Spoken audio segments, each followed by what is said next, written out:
Hello everyone, it's Dylan from YuGiOh Everything, and welcome back to another Yu-Gi-Oh video. So as we know, in regards to the Yu-Gi-Oh anime, one of the most major changes that we have probably ever seen in this franchise's history happened about 2 months ago, where it was announced at Jump Festa back in December of 2019 that Studio Bridge will be animating the new Yu-Gi-Oh anime, YuGiOh Sevens, which is slated to start on April 4th of 2020. Now, for those of you that are unaware, for 20 years, all the way dating back since the start of Yu-Gi-Oh! Duel Monsters, the studio that had consistently worked on Yu-Gi-Oh! Was Studio Gallop. And in today's video, I'm just going to be quickly recapping what I believe was the downfall, in a sense, of Studio Gallop. Now, that's not to say that the studio is doomed. That's not to say the studio is closing or is going bankrupt or anything like that. I don't have any sort of data that indicates that definitively, but I do believe that there were warning signs within Studio Gallop's walls and offices that probably foreshadowed the end of Yu-Gi-Oh! Being produced by Studio Gallop. And in this video, I'm going to kind of highlight and not necessarily defend either side, whether defending Konami's decision to leave Studio Gallop or criticizing the decision to leave Studio Gallop. I'm just going to highlight why the decision was most likely made and why it might not have been Konami's fault to leave Studio Gallop, a studio that has animated Yu-Gi-Oh! For 2 decades, and why it could have just been the fault of the studio and the staff at the studio. Not saying anyone's to blame, but we are going to take a deep dive into that. Before I get into it, Galaxy Eyes, a really good friend of mine, really awesome guy in the community, I've known him for a few years now, did a video similar to this, more specifically on the production problems of Reigns. This was before, I believe, Sevens got announced, but definitely check out that video. He is a really intelligent guy, and I will link his video and channel down below. But let's begin with Yu-Gi-Oh! Arc 5. This was really the first sign of trouble, in my opinion, when it came to Studio Gallop animating the Yu-Gi-Oh! Series. Meiko Abe, we've talked about her a bit on this channel, was an animator for Arc 5, and at the end of this series, she had some very interesting tweets that have been analyzed by a lot of us, including myself, quite often. She tweeted out publicly that the animators were not getting storyboards on time, and they were often unfinished, and they were basically just told, yeah, draw whatever, and then the higher-ups would bring her correct sheets as to how they wanted the animation to be done and the characters to be designed. Obviously, this is a massive issue. It's almost like when you get to this point, it's the point of no return. And Arc 5 saw a very, I want to say, jumbled ending. I mean, a lot of us were not fans of the way Yu-Gi-Oh! Arc 5 came to an end. Zark was drawn much differently than advertised, and whether that was the fault of improper communication between the animators and the higher-ups and what they wanted to do remains to be seen. But this is a very interesting conundrum, because Meiko Abe tweets this near the end of Arc 5, and I guarantee you that this is not the first time this happened to Meiko or anyone else working in Studio Gallop. This must have been a reoccurring issue. For example, if I work for a company and something goes wrong once, twice, maybe even 3 times, and it's a very frustrating thing that's going wrong and it's the fault of people higher up or miscommunication or poor management and leadership, I probably wouldn't take to social media to tweet about it. Especially nowadays, almost every company has a social media clause that you have to sign when you sign a contract with them. And what that basically means, if you ever have an employee handbook, look for it, because I guarantee you it will be in there, is it means you can't post any slander about the company on social media, or it could be cause for termination. I know when I was a resident assistant in college, if I posted anything on social media, like a picture of me with alcohol, that was a fireable offense, believe it or not, because I was an RA. So social media nowadays is so, companies are so careful as to what you can post. Companies like Konami especially, they really don't want you posting anything negative about them or about their products, especially if you work for their company. And so I'm sure when Meiko Abe tweeted this, she was at the point where this had happened so much throughout Yu-Gi-Oh! Arc 5 and throughout Yu-Gi-Oh! Production in her experience that she didn't care. if she was going to get fired. She basically sent in a potential resignation when she made these tweets. Now, these tweets were later deleted, but it was the first sign that things were starting to go a little wrong with the Yu-Gi-Oh anime. Now, what I believe caused the downfall of Studio Gallop, and I really do believe this, and actually Galaxy Eyes, who talked about this a little bit in his video, disagrees with me. He doesn't think that this had anything necessarily to do with it. Dark Side of Dimensions was going on during Yu-Gi-Oh! Arc 5, and they did not outsource for Dark Side of Dimensions, to my knowledge. They kept it in-house, they kept it within Studio Gallop, and so Studio Gallop had to work on the future of Arc 5 and a massive movie in Dark Side of Dimensions, and most of the best animators and staff were going to work on Dark Side of Dimensions, and so you were probably left with a skeleton crew working on Yu-Gi-Oh! Arc 5, but the schedule for Arc 5 did not change. You still had to get an episode out every week, it had to be to a certain quality, it had to be to a certain standard, and I really think bringing on Dark Side of Dimensions was ultimately what created a schism and a rift between higher-ups and animators and lower-level workers within Studio Gallop, and it just became too much. And we get to YuGiOh Reigns. When YuGiOh Reigns is announced for the first time in December of 2016, it is described as a show where a high school boy named Yusaku does not like to stand out. Through dueling, he learns to make friends, yada, yada, yada.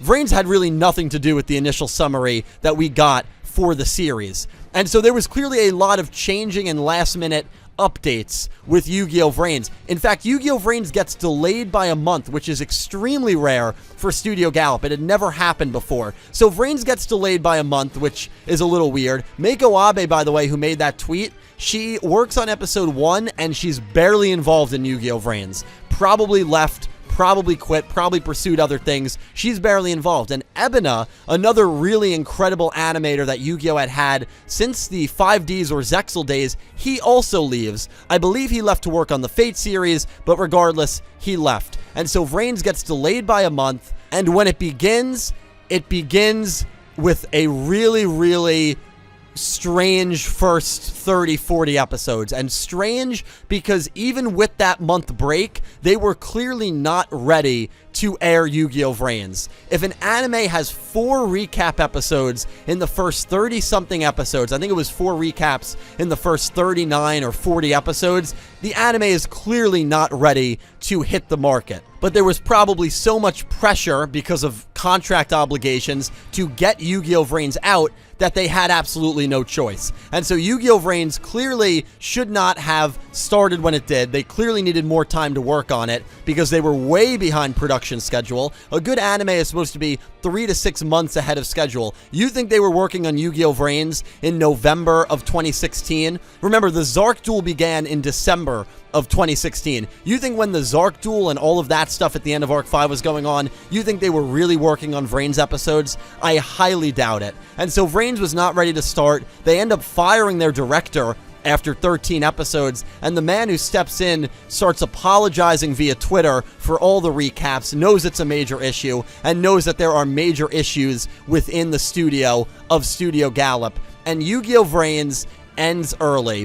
which, here's another thing. I've seen so many people, I've probably seen 400 to 500 people say, oh my god, YuGiOh Reigns ended early for this? YuGiOh Reigns ended early for YuGiOh Sevens? And I want to say that the two, in my opinion, are really not correlated at all because they are two completely different studios.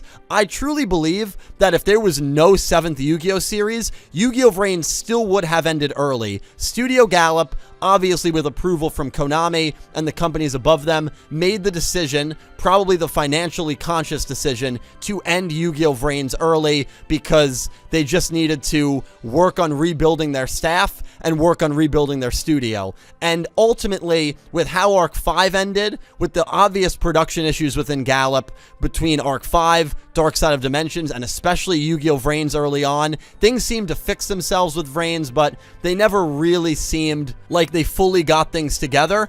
Konami made the decision to go to a different studio, and I wouldn't fully blame Konami. I know in today's era, we always like to villainize someone, and we'd always like to demonize someone and blame someone or some corporation for everything going on. And maybe it was fully Konami's fault, who said, Gallop, you're not doing your job, we're leaving you. Thanks for the memories. Little Fall Out Boy quote there. But it also very well could have been Studio Gallop telling Konami, hey, we can't do another Yu-Gi-Oh series. We are way too short-staffed. We don't have enough members to work on another 3-year weekly anime. I mean, Reigns almost sunk us. For a while, it honestly looked like Reigns might not even finish. When the recaps kept happening and the director kept apologizing on Twitter, there were a few of us that were like, is Reigns even gonna, like, make it past year 1?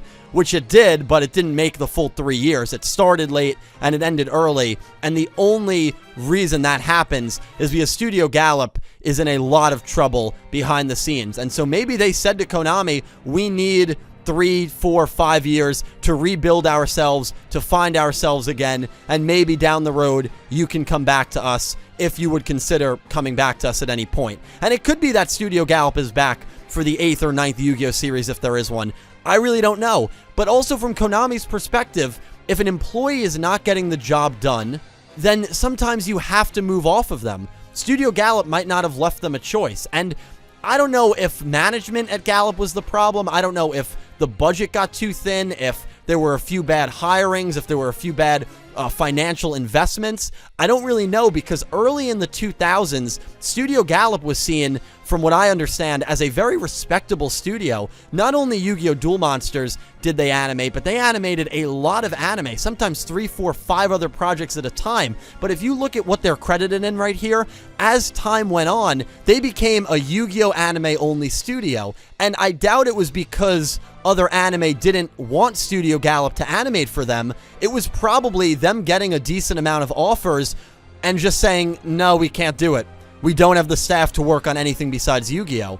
And clearly they used to have that staff, so there were signs on the wall, even before Arc 5, that this studio was getting smaller, that budget cuts were being done, that financials weren't really in order, and I think Dark Side of Dimensions was the final nail in the coffin. We're never really going to know exactly what went on behind the doors of Studio Gallop, but there were obvious problems between Meiko Abe, between people leaving, between the director of Reigns getting fired 3 months into the show, between the new director of Reigns apologizing because of an absurd amount of recaps, Reigns being delayed, Reigns ending early, and ultimately, whether it was Gallop's decision or whether it was Konami's decision, they parted ways after Yu-Gi-Oh! Reigns, and thus a new era of Yu-Gi-Oh! Begins with Studio Bridge. But guys, that's kind of just a quick recap of how we got to where we are. I've seen so many people demonize Konami for kind of abandoning Studio Gallop, but at the same time,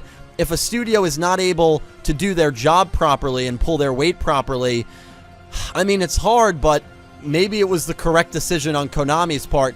And furthermore, Studio Gallop might have been the one that made this decision in the first place, that said, hey, we have to end our agreement with Yu-Gi-Oh! We can't do another 3 years of this. We were barely able to manage Reigns for 2.5 years. We cannot do another 3 years of a Yu-Gi-Oh! Series. We just can't. And so Konami might have been forced to switch studios. But regardless, it is a sad situation. To everyone working over at Studio Gallop, I thank them for 2 amazing decades of animating Yu-Gi-Oh! And working on Yu-Gi-Oh!, giving their heart and soul to the Yu-Gi-Oh! Franchise. And hopefully all the employees of Studio Gallop prosper in the future. Hopefully the studio kind of fixes themselves and maybe returns to work on a Yu-Gi-Oh! Project at some point in the future. But for now, Yu-Gi-Oh! Is riding with Studio Bridge, and that is where we stand. And I will just again reiterate that I do not believe Reigns ending early had anything to do with YuGiOh Sevens. For everyone that's saying, I can't believe Reigns ended early for this, I don't believe there is any correlation whatsoever between Reigns ending in September and Sevens beginning in April. It's 2 completely different studios, and I think it's just a very, very, very deep reach to say that one ended early because of the other.